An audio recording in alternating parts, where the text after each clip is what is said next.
నాకా వయసు అయిపోయింది. రేపు నువ్వే నన్ను చూసుకోవాలి. నా దగ్గర అంత డబ్బు ఎక్కడ నాన్న? మా ఫ్రెండ్స్ చూడు, మా నాన్న అంత హ్యాపీగా ఉన్నారు. నువ్వు ఉన్నావు, నాకు పెట్టలే కదా. రేపు నిన్ను కూడా నేనే చూడాలా. అలాంటి బతుకు ఉన్నా ఒకటే, లేకపోయినా ఒకటే. అసలు నీలాంటి కొడుకు ఉంటే చూడు, నా దరిద్రం.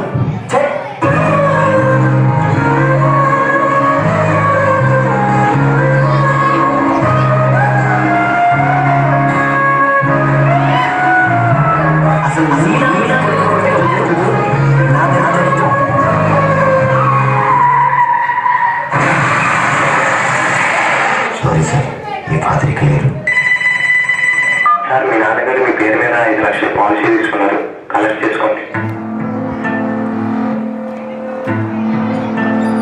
లెటర్లో ఉంది, నాన్న నువ్వు సంతోషంగా ఉండటమే నాకు కావాలి. అందరి తండ్రిలాగా నేను చూసుకున్నందుకు నన్ను క్షమిస్తావు కదా. ఇప్పుడు నీకు నచ్చిన పని కొనుక్కో. నేను బ్రతికున్నప్పుడు ఇవ్వలేని సంతోషాన్ని నేను చనిపోయాక ఇస్తున్నాను. నీకన్నా నా ప్రాణాన్ని ఎక్కువ కాదు నాన్న.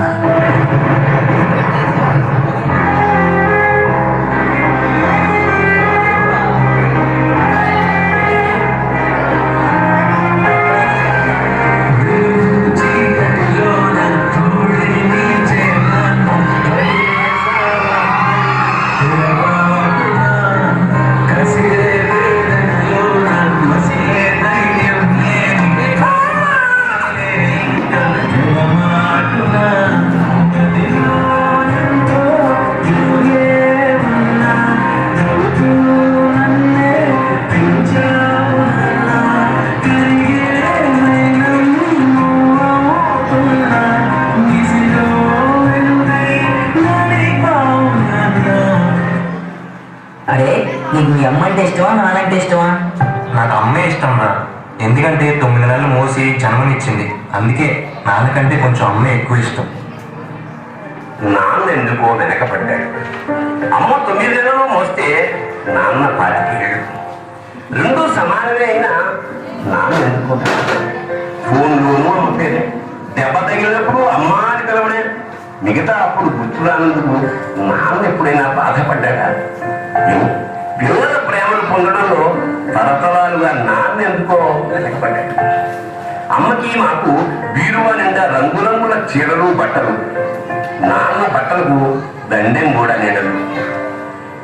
తనను తాను పట్టించుకోవడం రాని నాన్న ఎందుకో మాకు కూడా పట్టడం తగలకపోయాడు.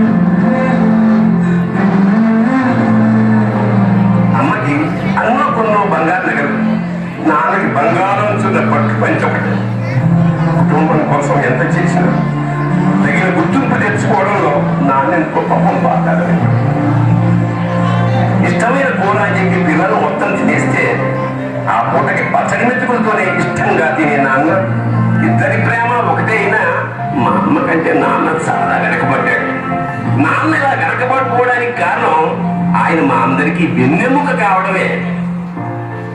వెన్నెముక వెనక ఉండబట్టే కదా దన్నుగా నిలబడగలుగుతున్నాం. ఇదేనేమో నాన్న వెనకబడిపోవడానికి కారణం. నాన్న నన్ను క్షమించు నాన్న. కరుణిస్తే కను తెరిచాను,